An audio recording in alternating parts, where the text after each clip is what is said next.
Hello everyone. तो कैसे हैं आप सब लोग।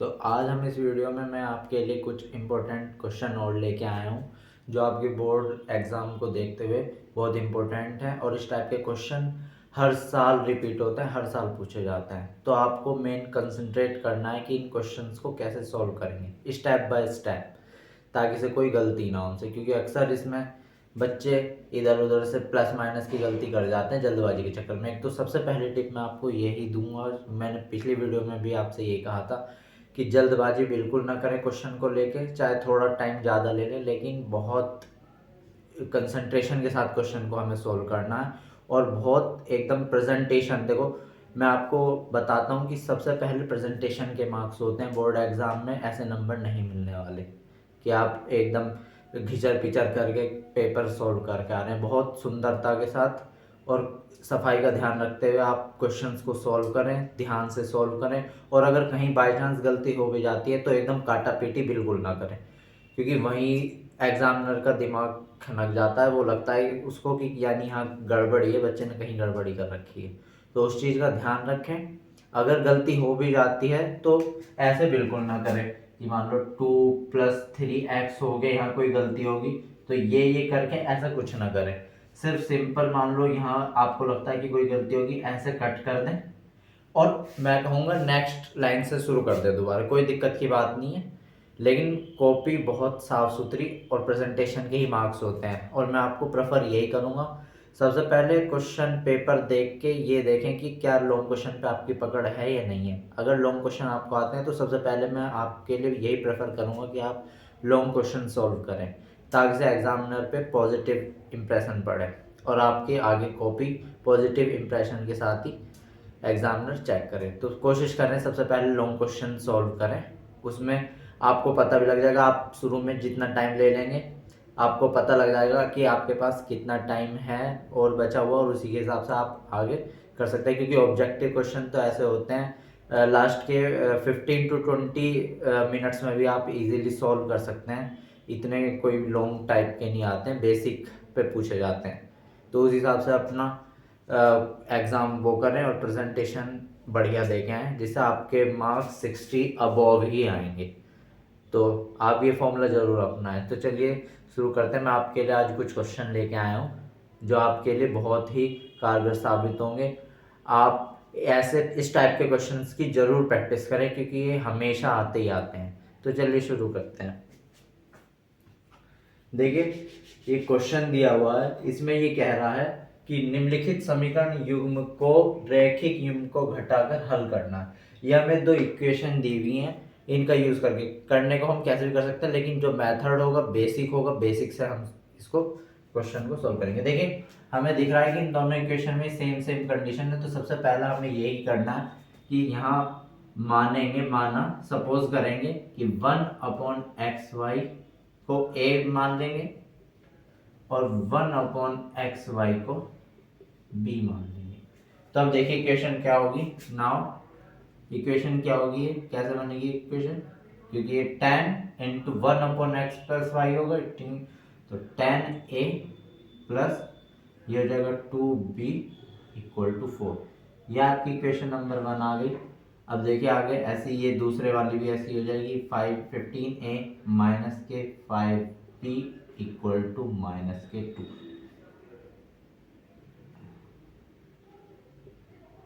देखिए देखिए अब हम क्या करेंगे।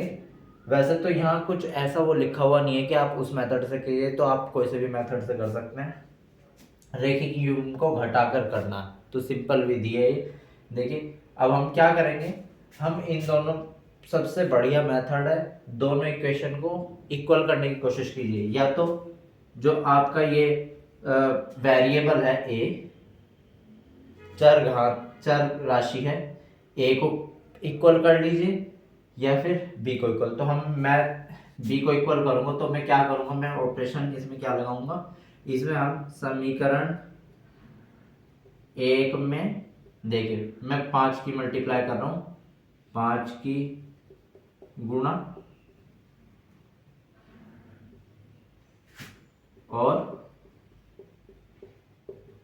समीकरण 2 में किसकी मल्टीप्लाई करनी चाहिए मुझे, 2 की। समीकरण 2 में 2 की गुणा करने पर, देखते रहिए मैं स्टेप बाय स्टेप क्या करूँ। तो ये इक्वेशन क्या बन जाएगी, इसमें इक्वेशन फर्स्ट में 5 की मल्टीप्लाई करनी है, तो 15a प्लस 10b बराबर 20, और ये 30a माइनस के 10b इक्वल टू माइनस के 2 दूनी 4। ये इक्वेशन 4 होगी। अब सिंपल ऑपरेशन लगाना है, आपको कुछ नहीं करना। समीकरण 3 और 4 को जोड़ने पर, देखिए जब इसको जोड़ेंगे तो ये शॉर्ट उसमें लिख देता हूं मैं, इक्वेशन 3 प्लस इक्वेशन 4। तो देखिए जब इनको जोड़ देंगे तो सेम रहेंगे इनके, तो ये कैंसिल आउट हो जाएगी। तो यहाँ कितना बचेगा, 18a equal to b plus minus minus यानी घटेगा, बड़ी संख्या पे चिन्ह 16, तो a की वैल्यू कितनी आ जाएगी, a इक्वल टू आ जाएगा 16/80, 16 पंजे 80, तो 1/5 आ गई a की वैल्यू। अब a की वैल्यू जब आ गई है तो a की वैल्यू इन दोनों में से किसी भी इक्वेशन में रख देंगे, तो b की वैल्यू आ जाएगी। देखिए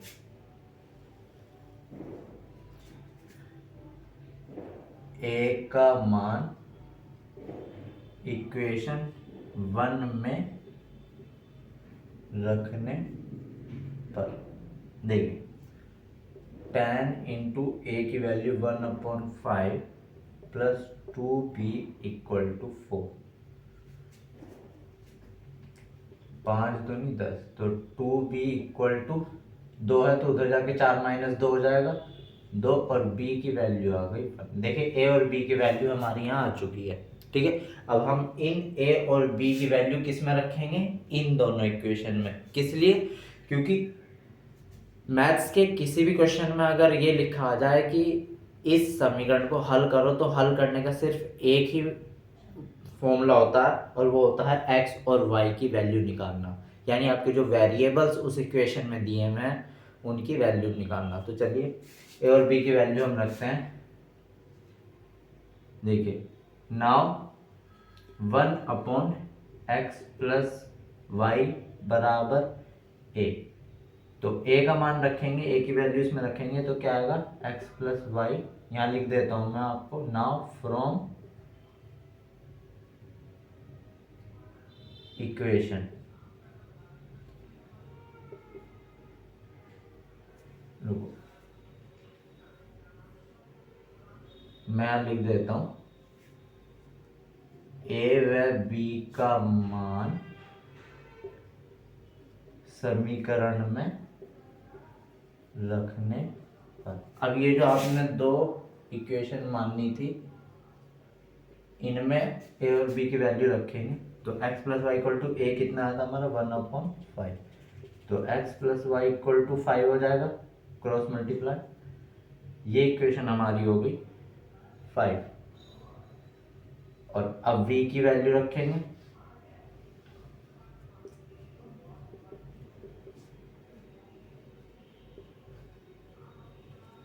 b की वैल्यू कितनी दे रखी है, 1, तो x माइनस के y इक्वल टू 1 आ गया, इक्वेशन नंबर 6 आ गई आपकी। तो अब हम क्या करेंगे, देखिए इक्वेशन 5 ये रही, 6 ये रही, सिंपल दोनों को जोड़ दो, इक्वेशन 5 प्लस इक्वेशन 6, तो क्या आ जाएगा,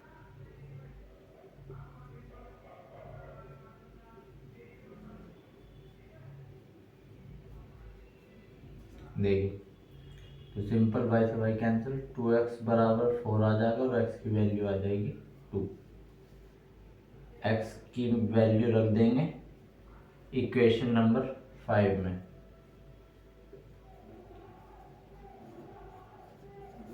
तो क्या आ जाएगा, 2 + y = 5 और y बराबर 3 और यही है आपका आंसर। तो देखिए हमने स्टेप बाय स्टेप फॉलो करते हुए कितनी इजीली ये क्वेश्चन हल कर दिया, और आप भी ऐसे ही जब स्टेप बाय स्टेप करेंगे तो आपकी एग्ज़ाम में कोई भी गुंजाइश नहीं रहेगी। 1% अगर आपकी छोटी मोटी कोई गलती हो भी गई और आंसर मैच भी नहीं करा ना, तो अगर आपकी प्रेजेंटेशन अच्छी होगी तो टीचर ज़्यादा, अगर 6 नंबर का क्वेश्चन हुआ तो 5 नंबर आपके कहीं नहीं गए, ये मैं लिख के लिख रहा हूँ। तो आप ऐसे ही स्टेप बाय स्टेप करें, भले ही थोड़ा टाइम ज़्यादा लग जाए, कोई दिक्कत की बात नहीं है। तो चलिए नेक्स्ट क्वेश्चन पे। तो देखिए ये एक और क्वेश्चन है जो पिछली वीडियो में मैंने आपको क्वेश्चन कराया था, कुछ उससे मिलता जुलता ही क्वेश्चन है। मैं अब तक जितने सेट देख रहा हूँ, जो भी क्वेश्चन मैं आपको करा रहा हूँ वो कई कई बार रिपीट होने वाले क्वेश्चन है, और इस चीज़ से बेफिक्र रहिए कि इस बार का अगर पैटर्न बदल रहा है तो सिलेबस भी चेंज है। सिलेबस में थोड़ी सा ही चेंज है, कोई ज़्यादा चेंज नहीं है। क्वेश्चन अब भी उसी टॉपिक से पूछे जाएंगे जो पहले पूछे जाते थे, तो इस चीज़ से बेफिक्र रहिए। अब की बार भी क्वेश्चन वही आएंगे, और देखना जब आप क्वेश्चन देखेंगे अपने बोर्ड एग्जाम का, जब एग्जाम पेपर देने जाएंगे, आप सोच रहे होंगे बहुत छोटे छोटे क्वेश्चन है, आपको ऐसे ही क्वेश्चन वहाँ देखने को मिलेंगे। बस आपको चाहिए कि आप अपनी प्रैक्टिस बढ़िया करें, हर क्वेश्चन को बार बार प्रैक्टिस करें, ज़्यादा से ज़्यादा प्रैक्टिस करें, किसी भी क्वेश्चन को छोटा या बड़ा बिल्कुल ना समझें, क्योंकि ऐसे ही क्वेश्चन पूछे जाएंगे। तो चलिए मैं बताता हूँ आपको ये क्वेश्चन कैसे करते हैं। देखिए मैंने पहले बताया था, जब भी संरेखा यानी कोलिनियर वाले क्वेश्चन आए तो सिंपल होता है कि यानी तीनों पॉइंट्स की प्रवणता को बराबर रखना है। तो देखिए एज्यूम में, देखिए ये पॉइंट ए 0 है, ये बी है 0 बी, और ऐसे ही मैं बी पॉइंट को अलग आपको समझाने के लिए ले रहा हूँ, और सी पॉइंट है 1 - 1, क्योंकि ये ए बी सी पॉइंट है तो हमें दो दो पॉइंटों की लेनी है, ए बी और बी सी। इन दोनों की हमें प्रवणता निकालनी है, यानी स्लोप निकालना है और इसको इक्वल रखना है। तो वही एज्यूम करेंगे x1 y1 x2 y2, ऐसे ही है x1 y1 x2 y2। तो देखिए ए बी की प्रवणता यानी स्लोप बराबर हो जाएगा बी सी की प्रवणता। कब? जब पॉइंट संरेख हो। ये क्वेश्चन A22 BA कोड के पेपर में आया हुआ 2022 में।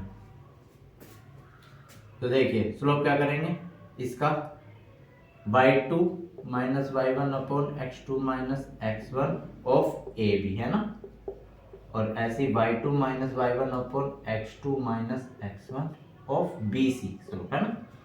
ये आपको समझाने के लिए लिखा है मैंने सिर्फ।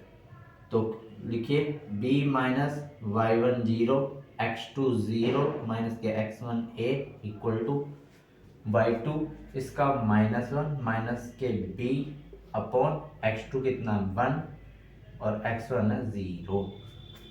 तो देखिए यहाँ क्या आ जाएगा b अपॉन माइनस का a, ध्यान रखिए ऐसे -1 माइनस के b अपॉन 1 - 0 तो 1 ही होगा, क्रॉस मल्टीप्लाई माइनस का a इंटू यह,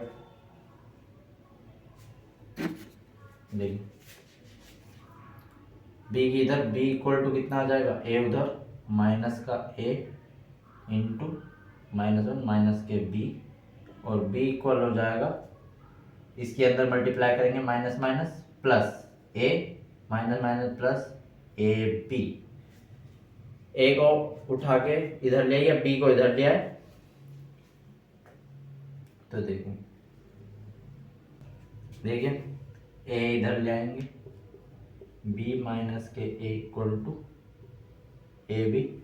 अब देखिए इससे डिवाइड कर देंगे, ए बी से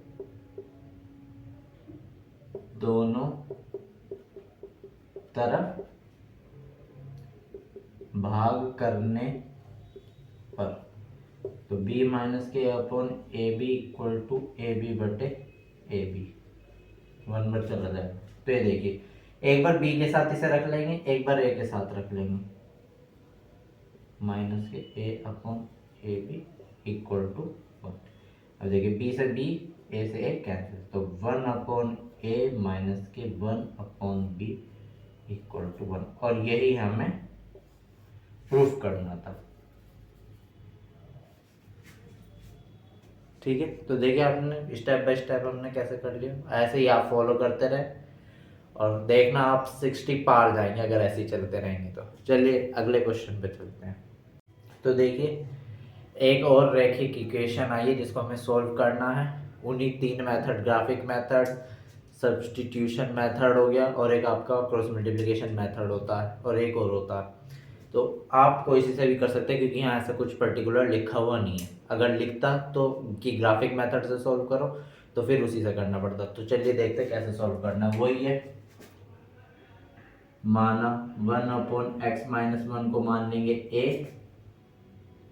और 1/y-2 को मान लेंगे b।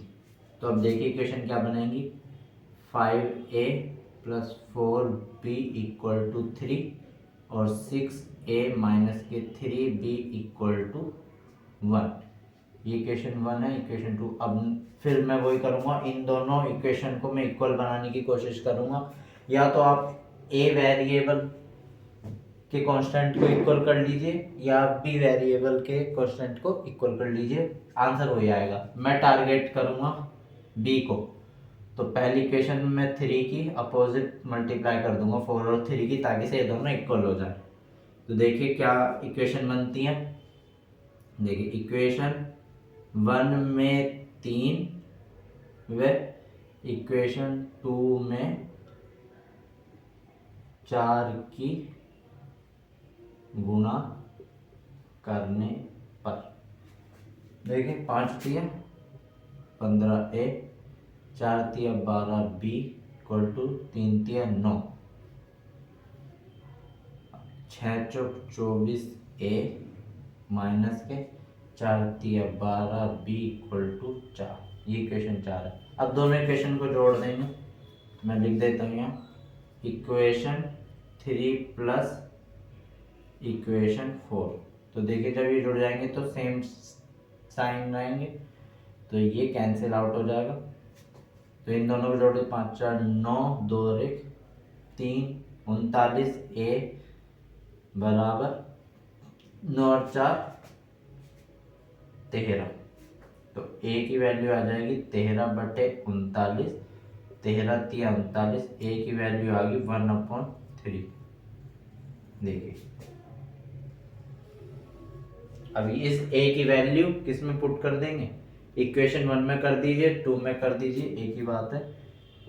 a का मान इक्वेशन 1 में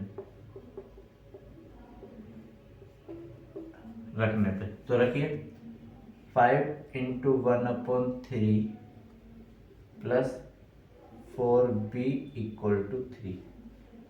तो ये 4b = क्या आ जाएगा, 3 माइनस के 5/3,